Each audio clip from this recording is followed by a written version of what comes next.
I just listened to the newest Billie Eilish record, which isn't so new anymore. It came out in May 17th, 2024.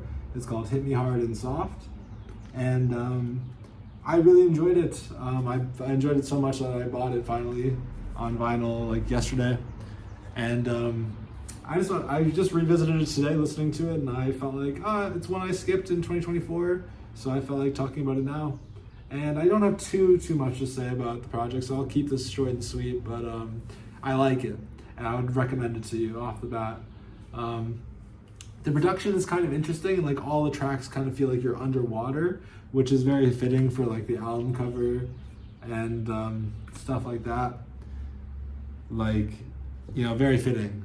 But sometimes I feel like the production does like make a song more dull, like on the tracks Bittersweet and The Diner, which I felt like would have been like better off without this like murky like production where you kind of feel like far away, or like you're hearing something through a door or something. Like if it was just like straight up like, I don't know how to describe it, just normal, I guess. If it was just a normal production or something, like I feel like those two songs specifically would have benefited a lot more. But the rest of the album feels very cohesive. Even those tracks I feel like add to the cohesion of the record. I feel like they're weaker ones overall. A song that doesn't feel like it was like muddied down or anything by any production is the song Lunch, which is probably the most fun that you'll have on this record in the entirety of the record. Like it's the only fun one really. The other ones are all moody and emotional, where this one is just about wanting to eat a girl out, which is like pretty cool, I felt like it was very enjoyable and fun. It kind of reminds me of like a Bad Guy a little bit, where it's like bass driven and poppy and fun. But that's about it. Maybe that's like just the bass driven part of it is like what's really reminded me of Bad Guy, which is like one of her smash hits. It's kind of weird that Bad Guy isn't in her top 10 on Spotify though. Like despite how massive that song is, like she has 10 more that are more massive than that, which is pretty crazy. She's also the number 10 like most listened to person on Spotify right now in general, which is insane to fathom. Good for her is all I can say. She's like 20 something and she's killing it. Like it's insane.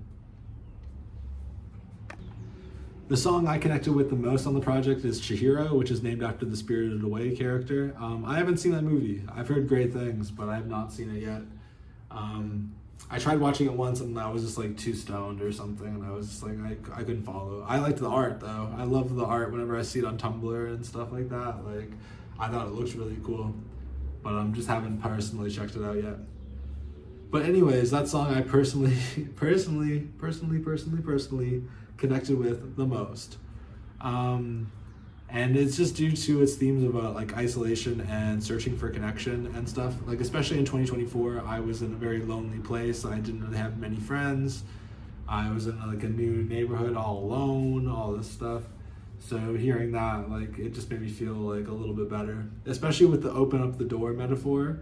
I really resonated and latched onto that because of personal things in my life that I'm not going to get into here, but I really loved that line. Next is Birds of a Feather, which is undeniably like one of the best songs on this project and probably one of the best songs of 2024 in general. Maybe of the decade. We'll see how it plans out, but it's really good. It's just about loving someone until the day you die.